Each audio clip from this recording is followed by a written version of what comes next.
buongiorno. Apologies for our delayed start. Our moderator and the mastermind of this panel, Porter Anderson, unfortunately is caught in traffic. And so we're unfortunately going to have to just start without him with some introductions, and hopefully he'll be running up to join us as we get into the meat of it. So I'm Maria Russo. I'm usually a moderator here. I'm so excited to be a panelist, but I'm happy to step up to this. I am currently an editor-at-large at Union Square Kids, which is now part of Hachette. I'm a picture book editor. I came to that after a long career as a journalist. I worked at the New York Times as the children's books editor, and during that time I also co-authored a book called How to Raise a Reader that I'll be talking about a little bit today. And so I will start by introducing the rest of these wonderful panelists that Porter selected so carefully. First we have Francesca Cavallo. As you all know, so influential in this field, co-authoring Goodnight Stories for Rebel Girls, and now with Stellar Stories for Boys of the Future, initiating a new effort to extend all the work you've done into boys. And then we have Michelle, and tell me your last name, Coleman, who is the diversity lead not only for Elsevier's global work based in Amsterdam, but also for the International Publishers Association. So Michelle has a unique perspective on the publishing workplace and on creating content for male readers. And then we have Jonathan Simkowski, who had an instinct to pair She Can STEM with Yes, Boys Can at Quarto Quarry, where you are an editor. And so this was a book of career options aimed at boys in health, education, the arts, and literature. So Jonathan will come from the perspective of an editor who's really gotten into this. And there's me. So I'll tell you a little bit about what Porter had in mind in this panel. He was triggered by the researcher Richard Reeves and his book Of Boys and Men, which came out from the Brookings Institute, which really had powerful data showing that there really were big challenges impacting boys and guys, older boys. And yet in publishing so often what we all hear is, oh, but boys don't read. So Porter started wondering, where are the boys in the world of books? And how can we as publishers find out and create the books that they need? Okay, so why don't we start with, did everybody prepare a little first introduction? And then I think by the time we finish that, Porter will come and have questions for us. So. Okay, so Francesca. Hello, good morning everyone. Thank you, thanks a lot for, for doing this. When Rebel Girls came out, I started touring the world with that book, and there was a question that I got asked time and again. And that question was, what about boys? And for years, I found that question extremely irritating. I was like, what about them?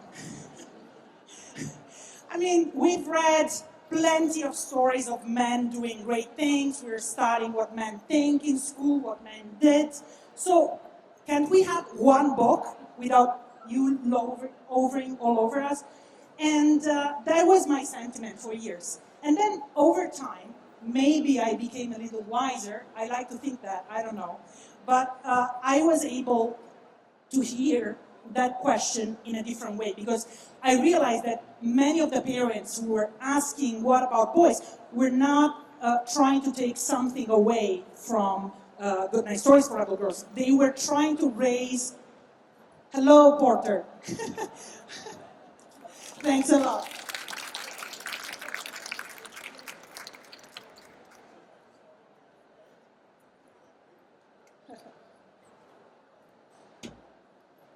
Porter, we've done the introductions, and I I passed to Francesca to start explaining how she started this work. Okay. So at one point, I realized that many of the parents who were asking, what about boys, were not trying to take something away from Good Night Stories for Rebel Girls. They were trying to raise their boys with different role models, with a different idea of what it means to become a man than the one that they had grown up with. And they looked around and couldn't find much. So I of course, on the heels of the success of Rebel Girls, there were some books that were created that were copying the exact format. So there was like this gallery of portraits of great men, but I felt like that didn't cut it. I felt that it wasn't what was needed.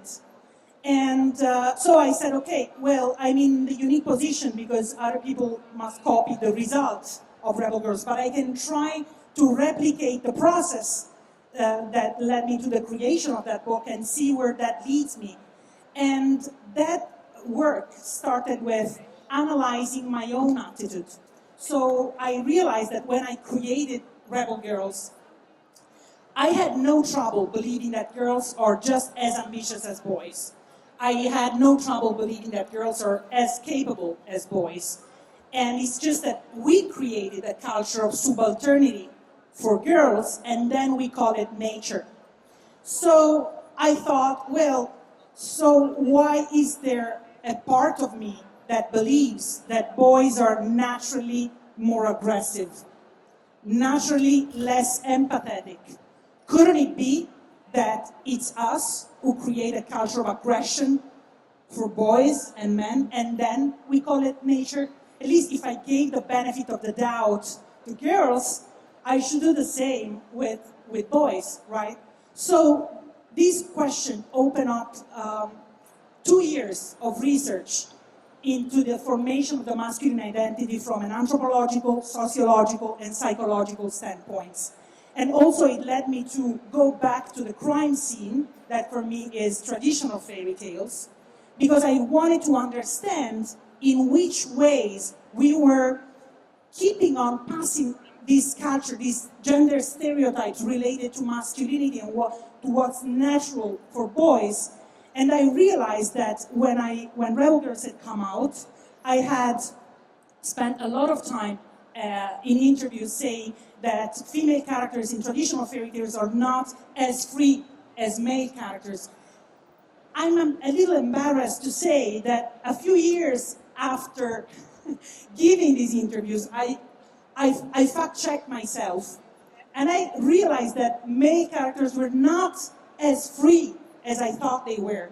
First of all, because Cinderella is different from Snow White, is different from Rapunzel, and Prince Charming is always the same, which means that Prince Charming is not a character like a person. He is a function in the stories, which is a huge difference, because it means that for every girl that in traditional story tales has learned that to fulfill her life, to fulfill her mission for life, she must be married by a prince.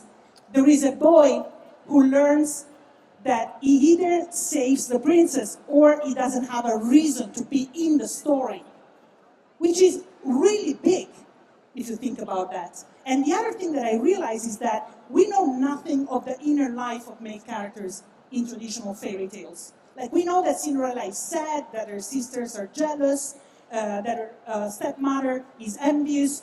But what do we know about what male characters feel?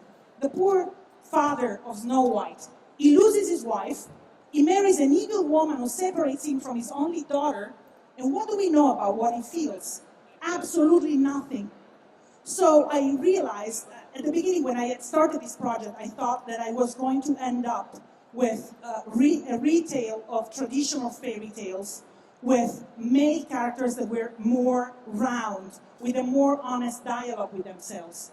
And then as I started working on these rewritings, I realized that when I started changing the relationship that these characters had with themselves, it wasn't just them who changed. The entire world around them changed, because they stopped desiring kingdoms.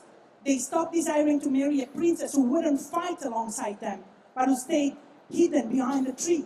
So I realized that what was needed was a new ontology. And that is what I set out to create with Seller Stories for Boys of the Future. It is an anthology of 12 tales that tackle 12 key aspects in the formation of the masculine identity. Each tale is set on a different imaginary planet. And I set it in outer space because when I wrote Rebel Girls, I knew that I needed to inspire girls to go and conquer the world.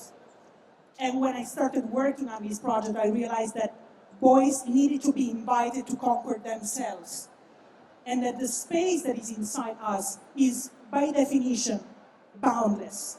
So I wanted to offer this idea that when we talk about gender equality, it's usually there is a sense of claustrophobia, like the air gets sucked out of a room. And instead, I wanted to say that if we start looking at gender equality rather than as a war of men against women, but as a journey of mutual liberation, the space that we can gain is boundless. And yeah, this is what I did with this book.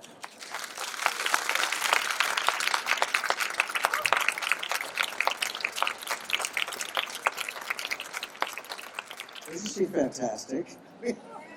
We have already had such wonderful exchanges.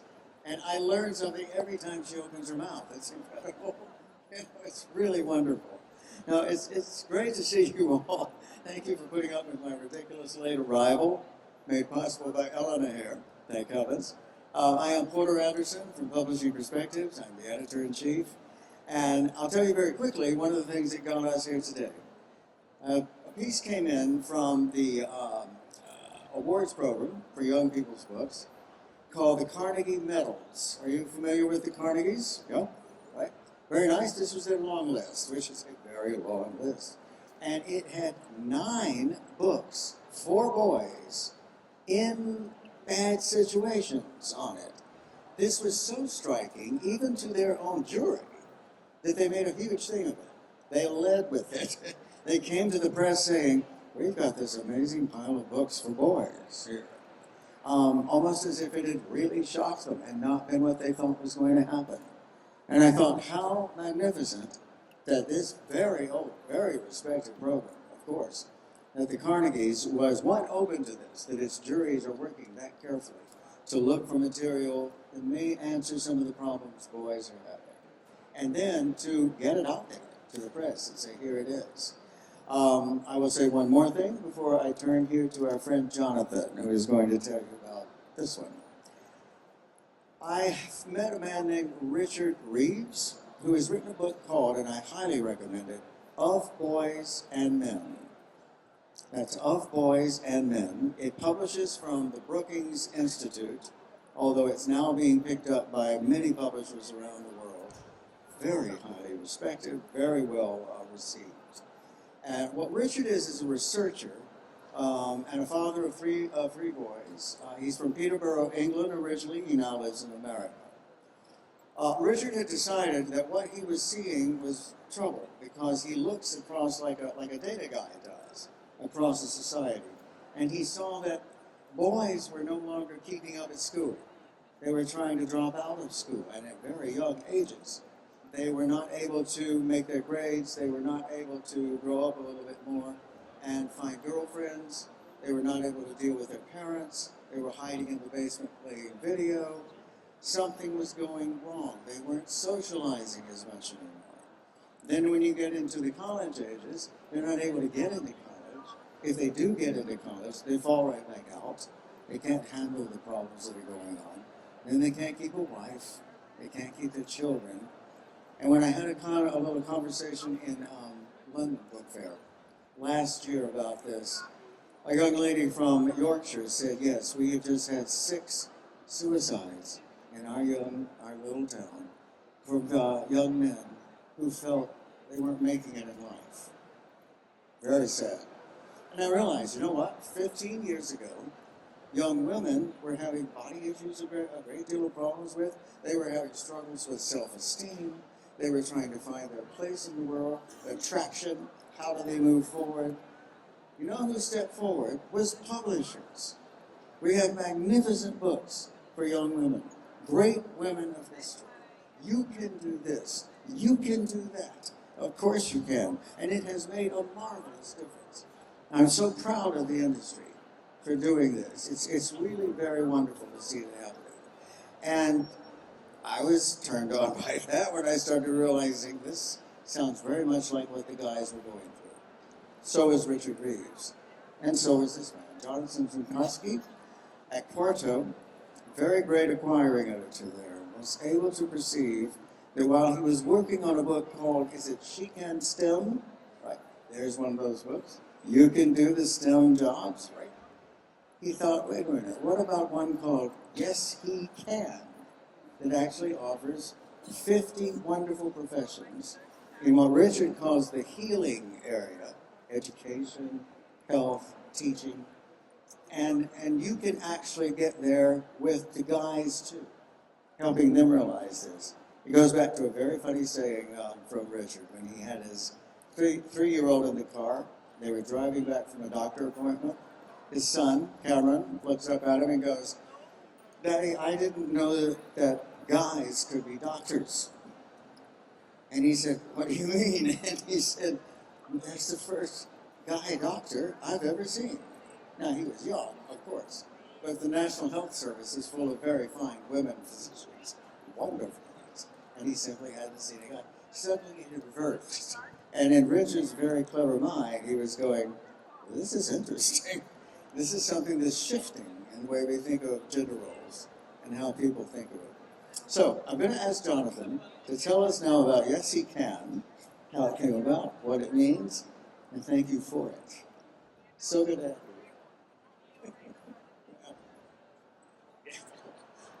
Thank you. Good afternoon. Thank you all for coming. It's so great to so many people here to talk about this. So, as an acquiring editor, I have a pretty diverse portfolio that includes kids' activity books, but also cooking and graphic design. And so, functionally, what that means is I am always looking for new ideas, but how things are changing and shifting. Less at what has been and more at what could be. And so as Porter said at the time that we were developing She Can STEM, which is profiles of really amazing women throughout history who have made contributions to fields where women have historically not had a lot of representation. I was reading Richard's book, Boys and Men, where he has these really sort of startling statistics about the decreasing number of men going into fields like elementary education or psychology or social work, and the carry-on effect of what that means for future generations of men and boys who don't see themselves represented in those really essential fields. And so in the book, he proposes, he acknowledges these She Can STEM initiatives have been really powerful in shifting the dynamic and the conversation and the data. Like there are now more women in these fields, and so he says, what if we did something like similar for boys? And so he imagines HEAL subjects, health, education. In the book, it's administration, but we changed it to arts for the purposes of the book, and literacy. And so I got in touch with Richard about let's make this this dream from your book a reality in the world. And so with the help of a really wonderful educator, we profiled 50 men throughout history who have chosen careers that have really been organized and driven by caring for others. So these are not necessarily champions or warriors or superheroes, but they are people who have made sacrifices and cared for their communities. And so I think it's really exciting the attention that it's been getting, and I think especially hearing from parents in my life who have both boys and girls, and now their boys don't have to read the girls' books anymore. They have a book of their own, which is sort of interesting to think about. For so long, books were maybe for boys, and girls needed to find representation for themselves. And what has been is not necessarily what could be. So I think it's exciting to see where things go next. It's so good to hear. And this thing is really good. Have a look at it. It's really quite nice. And it's answering some of these parents who are actually saying, even to me, my sons are reading my daughter's books to try to find out good careers. And there's nothing wrong with that. That's perfectly good. They can find some really good careers there. But at the same time, that's not the way that needs to be. And I hope that what we're getting to now, you're going to hear from a couple of other people that I want you to listen to in terms of a bit of mechanic and how we start thinking differently and doing things differently moving forward, as Jonathan is doing, and as Francesca is doing. Maria, can you talk to me about where it's been in your career, which is terrific, New York Times, Union Square, where has it been in that career that you've started seeing this need that we're looking at? Thank you, Porter. Thank you. Yeah, well, really, it started when I was doing the research for How to Raise a Reader, the book that I co-wrote, and I came across the brain science showing that boys learn to read. The boys' brains are actually wired slightly differently, usually, on average, and they will learn to read on average a year later than girls. Their brains cannot do the decoding, the various steps involved in learning to read until a year after the girls do.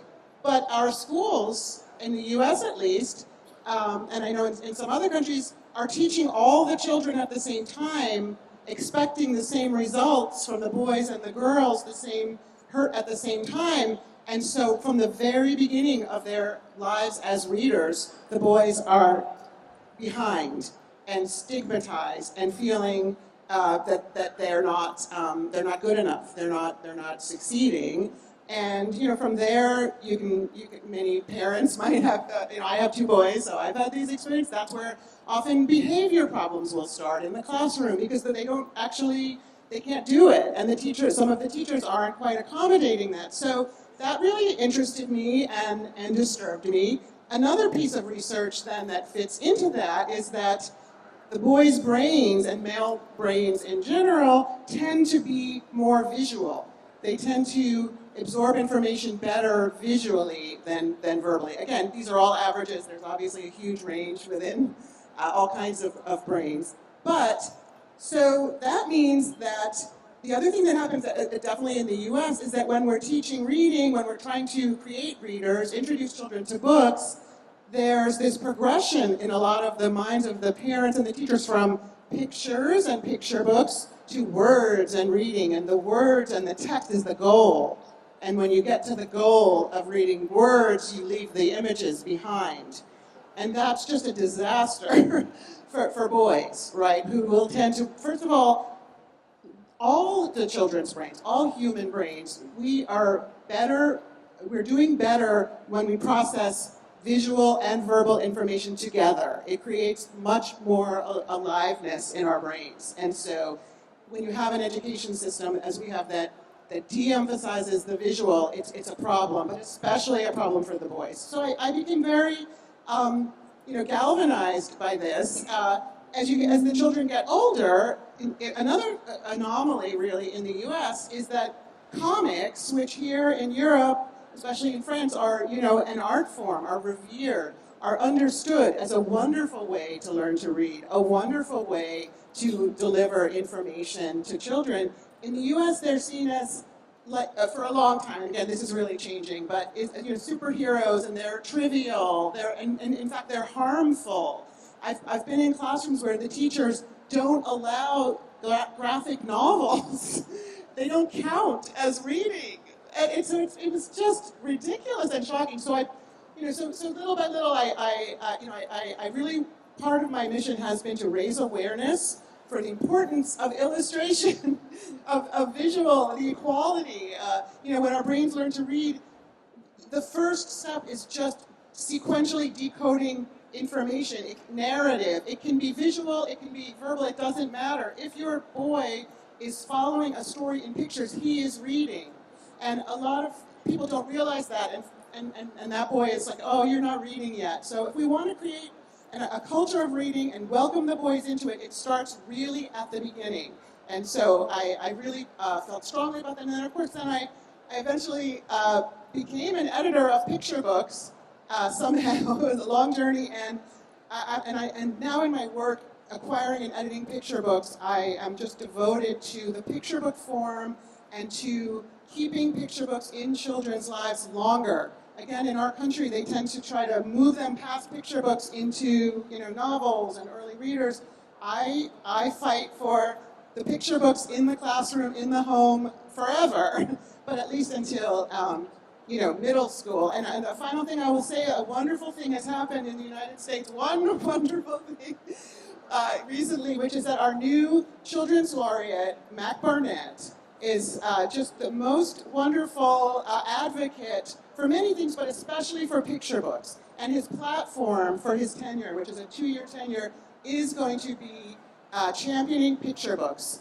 And this is going to be really important for our country. And this is everything I'm saying to you is Mac's mission, to keep picture books in children's lives for longer. It benefits all children, all humans, but it especially benefits the boys. So I'm very happy about that.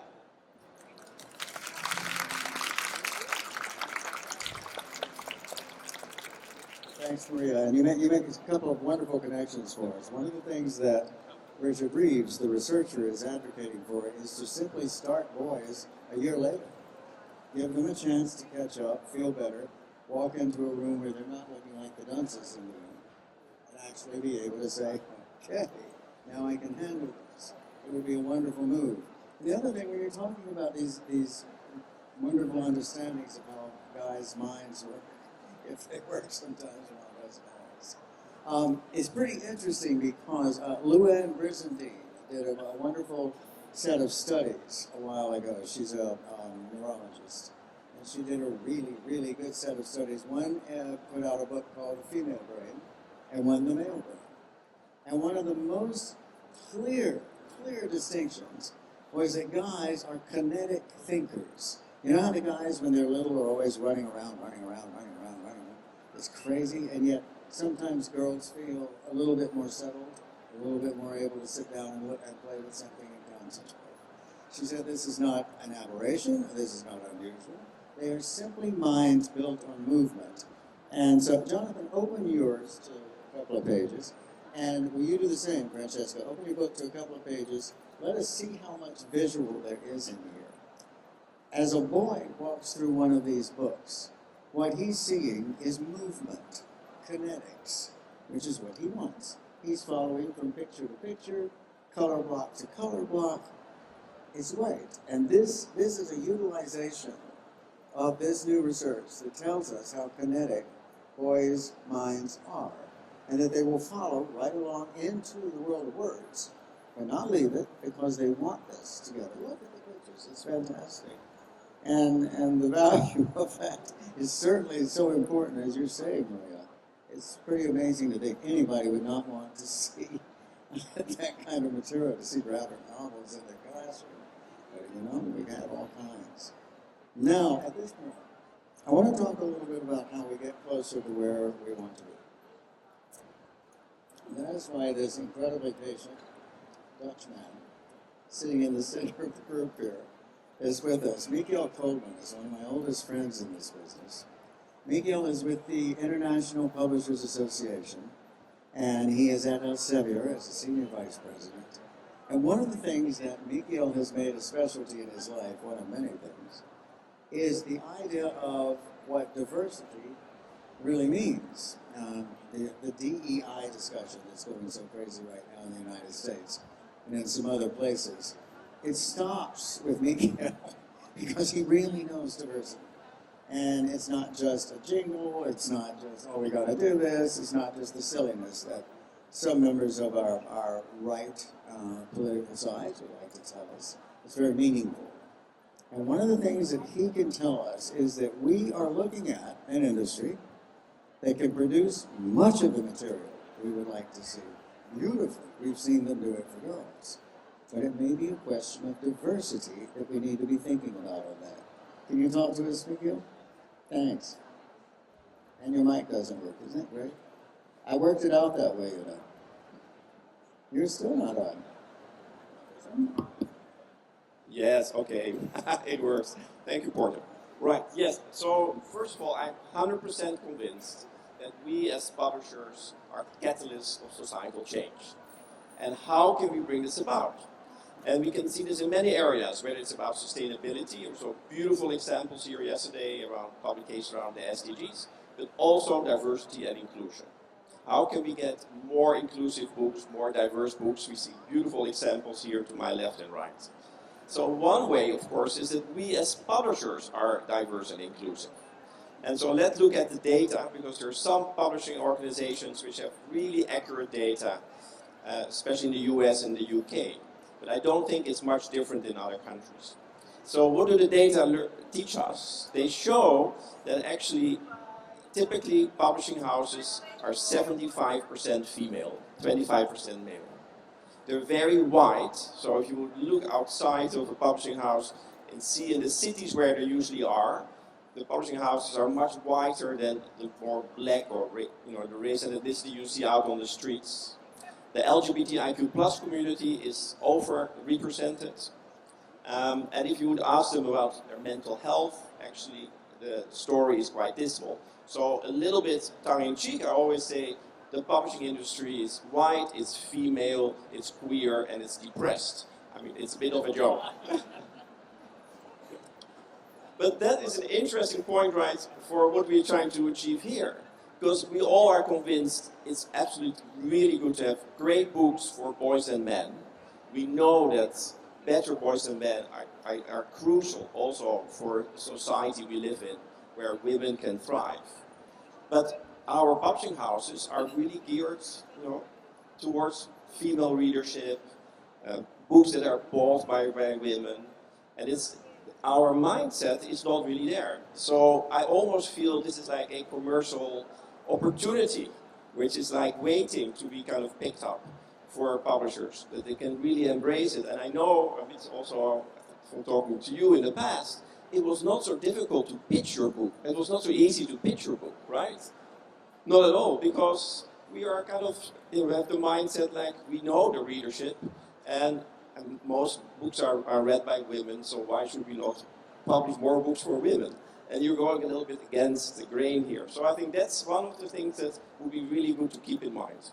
I'm not saying anything about the amazing initiatives we've had in the publishing industry, of course, to promote and support women. We had seen Publisher here yesterday, and I'm truly impressed what Budur Al-Qasimi has achieved, and we should continue that. And I also feel we should continue even more women in leadership positions. But I think there's also an opportunity here if we want to be inclusive, both inside for publishing houses and outside also for inclusive publishing. Thank you, Porter. Thank you, Miguel. It's absolutely true, and it's something that I should say and say and say in this conversation. We don't want to lose one woman. We have fabulous women in publishing. Everybody, stay, lock the doors. We want everybody here. We just need to add guys in. Because when you hear the old line, well, boys don't read. Well, maybe because we don't have enough guys inside the buildings helping to produce what they want to read, and working on it, and building it, and making it actually turn into, we almost need a new genre.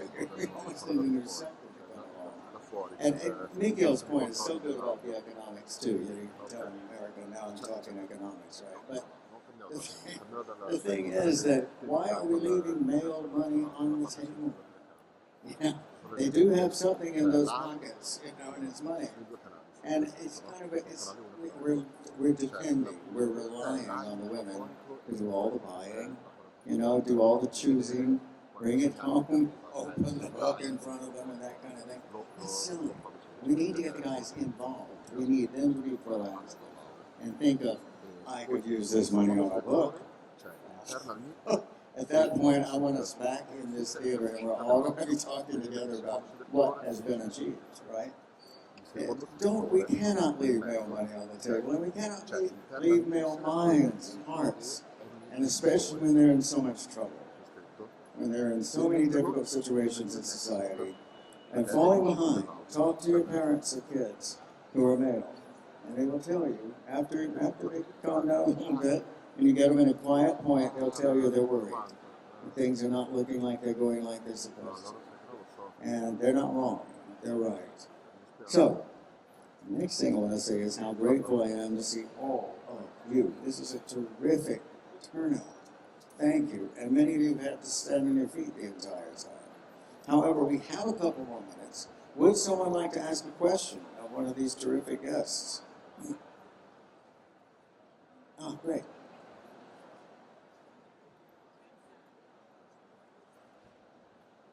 Hi. I was just curious, what are your responses to groups and, who criticize or who say you don't need to change these different paths and perspectives? Because I'm thinking from from America in the 60s and 70s when in feminism, there were groups, both male and female, that were against changing and adding different ideas and perspectives that women could be more than just, certain, than household types and things like that. My question is, what are your responses to when they say men don't need to, change anything? They need to be the aggressor. They need to be this. They need to be these standards because of that. What if you have responses, or just say, that's it? So I think it's very hard to argue that men don't need to change anything, because worldwide, 95% of the prison population is men. 80% of people who die by suicide, men. There is an epidemic of mental health, which is mainly driven by mental health problems that men have, because the vast majority of men don't even have an idea of what is their mental health state. So there is a very incredible study that has been done in France and in Italy with a book called Il costo della virilità, the cost of virility, that would be. And these two economists calculate how much does it cost Italy and France, so each in their respective country, male violence every year. And it's 5% of the GDP, 100 billion euros. So that is huge. So it is very hard to argue. I mean, up until the time that we have considered humanity and men the same thing, it was very hard to see that violence in society is mainly a man problem. So when we are confronted with this information, in my opinion, our reflection can go two ways. We can either think, well, men are assholes, okay? That is a possibility. I mean, you can think, well, they are constitutionally bad, which is not what I think, frankly. And I think it's quite crazy to take an entire category of people and say that they are bad, right? And the other route is, let's try to understand what has gone wrong here. What is wrong? Because, when Rebel Girls came out, there were a few books. Rebel Girls was hardly the first book about girls' empowerment out there. But it did something different. And that thing was, there were some books about empowerment that were like, yeah, if you can dream it, you can be it. Come on, girl boss. And then there were books that were very informative, like non-fiction books that were like encyclopedias, etc. So the thing that we did differently was, well, guess what? We can combine the two. We can talk about real women and still make it very inspirational and combine it with creative non-fiction, right? Because the point was, we don't deny reality to empower girls. We don't tell girls, we tell them, there are going to be obstacles that you are going to face because you're a girl. But guess what? These women got over those obstacles and they can inspire you so you can inspire other people. With boys, we need to ask ourselves the same thing. What is the obstacle? And we need to be radical about it. So, in my opinion, one of the things that I understood over the 3 years that I've been spending studying this is that status is the big thing with masculinity. Status is the thing. If we don't understand this, we don't understand what is rotten at the core. The research for status is the main thing that is wrong with the culture that we have built around masculinity. David Gilmour, this American anthropologist, did this study on the passage from boy to man in several cultures around the world. Because the passage from girl to woman is marked by a biological event, which is the arrival of the first menstruation. So there's no denial of that. But from boy to man, it's different. Because usually there is a test attached to it, which can be surviving for 3 days in the jungle, or in some areas of the world where there is a lot of organized crime, your first robbery, or your first murder. In all of these cases, there are two things that are common, that in common. One thing is that the passage from boy to man is usually related to your ability to close your empathy valve. And the other thing is that that passage is certified by your peers, which means that while femininity is a biological thing, masculinity is a social granted status, which means that you walk around the world afraid that you could lose it from one moment to the next. So when we are creating books for boys, I think we should not just focus on the absence of those aspects that we call toxic, but the presence of what? The presence of meaning, the presence of a different relationship with a way to this is not about condemning masculinity. This is about reclaiming it as a space full of love, compassion, care, honor even. So this is the kind of work that I think we should do collectively if we want to build a new world, because the battle for the souls of boys, make no mistake, it is the most consequential battle of our time. And I think what's happening around us shows for it.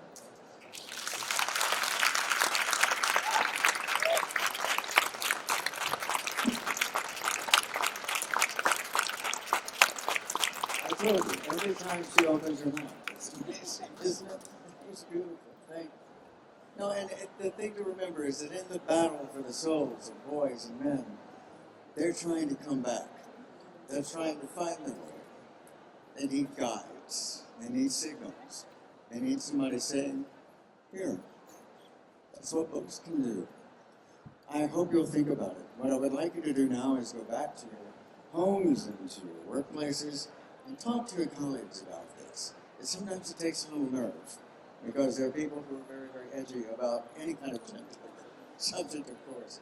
But if you can find the chance to just quietly say, have you seen a guy around this publishing house lately? It's not that way. But to say, what are we thinking about when we think about the balance of what we create books for, the balance of what we would like to be in the next 2-3 years in the long-term plan, and in terms of what we could be doing quickly now, because this is very urgent. This is not something we want to stand around waiting for. Much can be put out. This guy did this in how many months? It was incredible. So fast, a quarter. These things can be done to start helping quickly. So if you can put something to this in your mind, a chance to think of the plane going back, the train, in your car, give it some thought and see where are we. And this is for guys as well as for women. We have a lot of guys here. I'm really glad to see it. Don't think that you can't talk about it. Oh, yes, you can. It's perfectly fine, but respectfully. We all have to respect each other. Thank you again for coming. It's been wonderful to see you. These speakers are fantastic. I want them with you every time I'm on stage.